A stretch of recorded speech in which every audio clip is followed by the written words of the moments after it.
Hello and welcome to Random Acts of Poetry. After a long introduction about how I like to do these in the first take, because they are what they are, or they is what they is, I go and fluff up and make a massive, not a massive mistake, but drop the mouse, etc. And I had to return to the beginning. Expectations of a thing, they can lead to such great disappointment, getting attached to a piece of work and believing that, wow, this poem that I'm going to recite now has got such credence, such credence in it. It's got loads of weight for today's world and blah, blah, blah. And then suddenly to find out that nobody's listening apart from the Chinese. I must stop using that joke because they may start listening. Anyway, what do I hope to achieve with these pieces of work? They're my thoughts.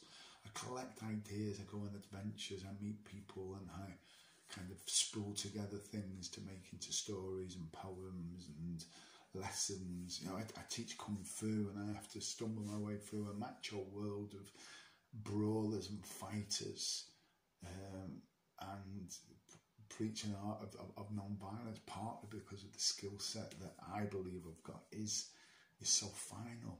But it's also like this with the piece of work. This is what it is, and if you don't like it, don't listen.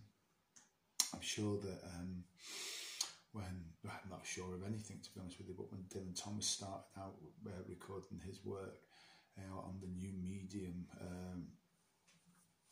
of record, that he was worried about what people would think, or not so worried, just were people listening, and he just probably did it for the sake of doing it, just like this task is being done just for the sheer hell of doing it.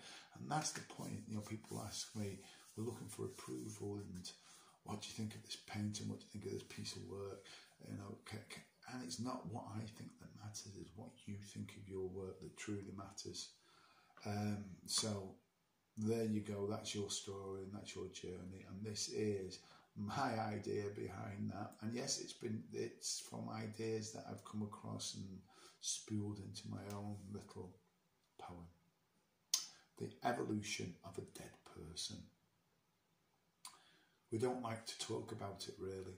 After all, what does it take to make a person?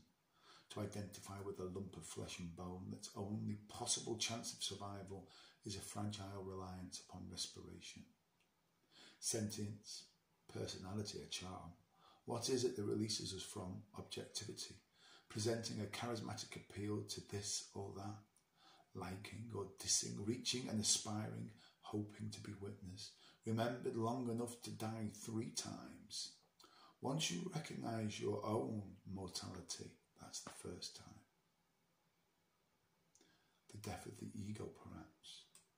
Then comes the moment when the vessel you become so lovingly attached and stuck to ceases its function.